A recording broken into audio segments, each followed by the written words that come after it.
Welcome to Session 5 of the Sheltered Instruction Training. In this session, we're going to watch a video about the third component of SIOP, Comprehensible Input, and we're going to discuss various methods of adapting content materials. Let's begin by watching a video on Comprehensible Input. In this session, we will discuss the component Comprehensible Input of the SIOP model. Let's review the 8 SIOP components. For this session, we will focus on the 3 features of Comprehensible Input. Those features are number 10, speech is appropriate for students' proficiency level. Number 11, clear explanation of academic tasks. And number 12, a variety of techniques are used to make content concepts clear. Our content objectives for this session are to explore techniques for presenting content information in ways that students can comprehend, and to review various ways to model and provide directions for academic tasks. Our language objectives are to discuss modifications to teacher speech that can increase student comprehension, and to list ways teacher can make new concepts understandable for students. So let's begin with feature 10. Speech is appropriate for students' proficiency level. That means you're slowing down, you're enunciating, and using simpler sentence structure for beginners. So it's important to pay attention to your rate and your enunciation, as well as your complexity of speech. Some things to pay attention to are to make sure that you're not using a fast pace or complex sentences, along with idioms and advanced vocabulary. All these things can interfere with the input being comprehensible, and you might end up sounding like this.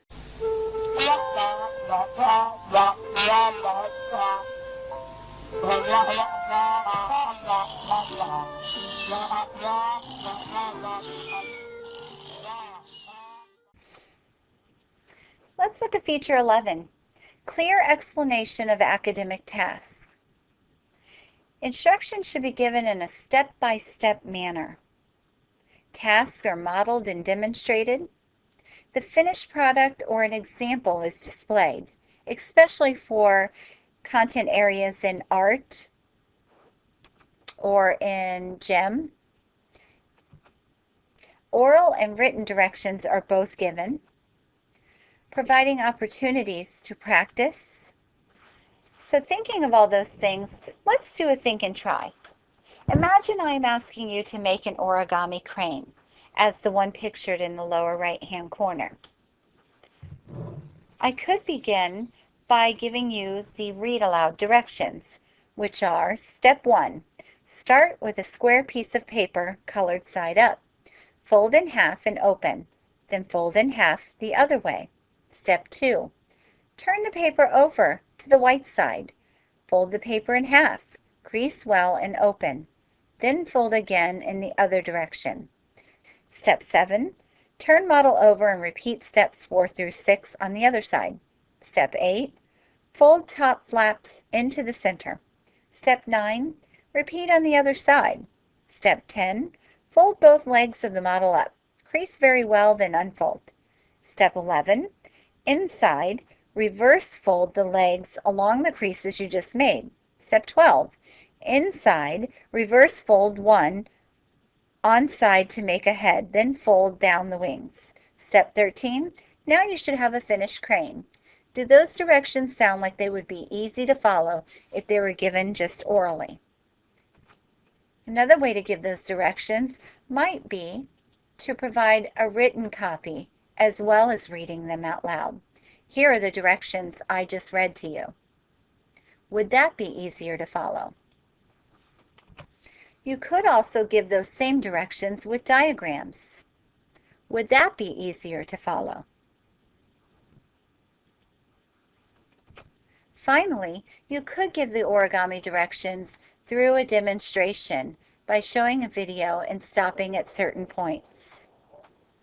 So start with a square piece of paper, colored side up, fold in half and open, then fold in half the other way.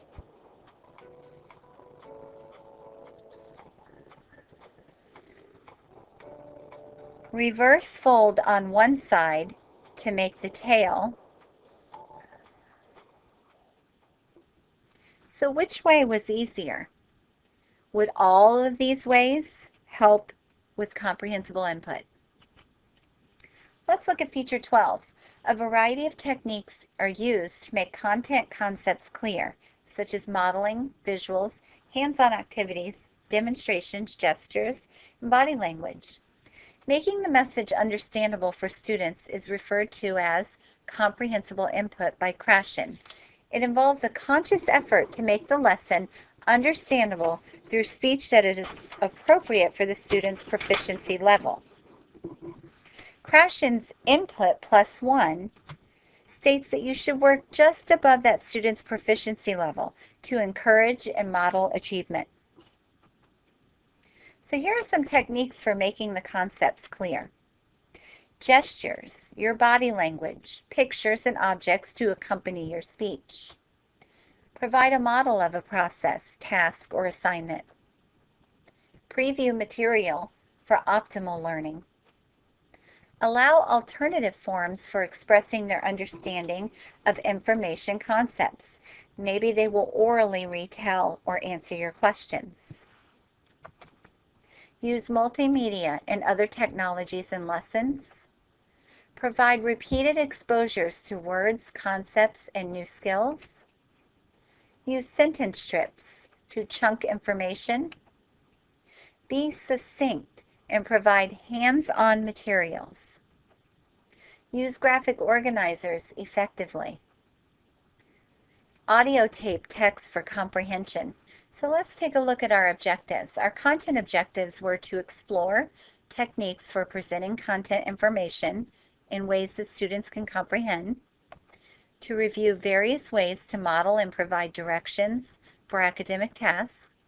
Our language objectives were to discuss modifications to teacher speech that can increase student comprehension, and to list ways teachers can make new concepts understandable for students. One way to adapt content is by using outlines. The teacher prepares outlines to equip the students with a form for note-taking while reading dense portions of the text, thus providing a scaffold support. These are especially helpful if major concepts, such as the numeral level of the outline or other levels, are filled in. Students can then add other information to the outline as they read. Some beginning students would benefit from a completed outline as a guide to reading. For highlighted text, a few literature anthologies or content textbooks may be reserved for use by ELLs.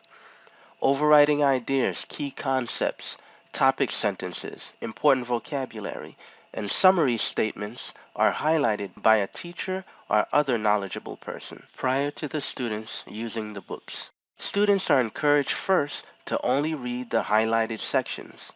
As confidence and capability improves, more of the unmarked text is attempted. The purpose of highlighted text is to reduce the reading demands of the text, while still maintaining key concepts and information. Taped text is when key portions such as highlighted text or the entire text is recorded, and students are encouraged to listen to the tape as they follow along in the book. For some students, multiple exposures to the tape may result in a more thorough understanding. Ideally, tapes should be available for home and school use. Marginal notes can also be very effective. As with highlighted text, you may wish to reserve a few textbooks or the same textbooks for ELLs. Print notes directly in the margin or duplicate notes on a handout that students can place by the page as they're reading. Notes should contain key concepts, key vocabulary, and definitions. Notes are similar to those found in the teacher's guides. This is the end of Session 5.